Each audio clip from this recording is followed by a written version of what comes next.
యెరూషలేములోనికి వచ్చి యెరూషలేములోకి వచ్చి రాజుతో మాట్లాడుతున్నారు. మహారాజా, ఎవరది?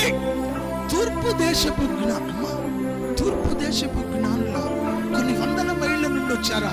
ఏమిటో విచిత్రం, ఏమిటి మీరు తీసుకొని వచ్చిన సమాచారం? అయ్యా, యూదుల రాజుగా పుట్టినవాడు ఈ యూదయ బెత్లెహేములో పుట్టాడని తెలిసి ఆయన నక్షత్రము మమ్మను తోడుకొని రాగా మేము ఇక్కడికి వచ్చాము. They are giving some message,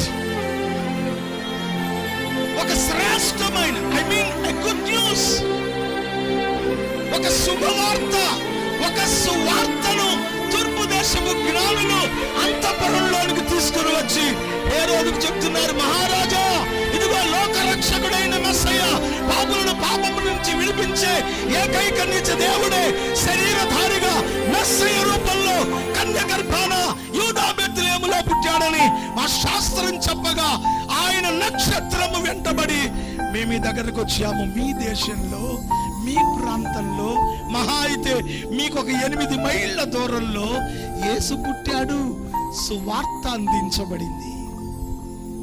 ప్రియమైన దేవుని బిడ్డలారా, ఒకవేళ ఈ సువార్త విన్న తర్వాత కూడా మార్పు చెందకుండా, యేసును నమ్మకుండా, రక్షణ పొందకుండా, పాప ప్రక్షాళన లేకుండా నీ ఇష్టానుసారంగా బతికి చచ్చిన తర్వాత నిన్ను నరకంలో వేసే రోజున, దేవుడా, నువ్వు అన్యాయం మమ్మల్ని నరకంలో వేయడం, అసలు నువ్వు దేవుడు అని, మా కోసం పుట్టావని మాకెవరు చెప్పాడో అనొచ్చు. ఎందుకంటే బుకాయించడంలో మనంత టాలెంటెడ్ ఏ దేశంలో లేదంట.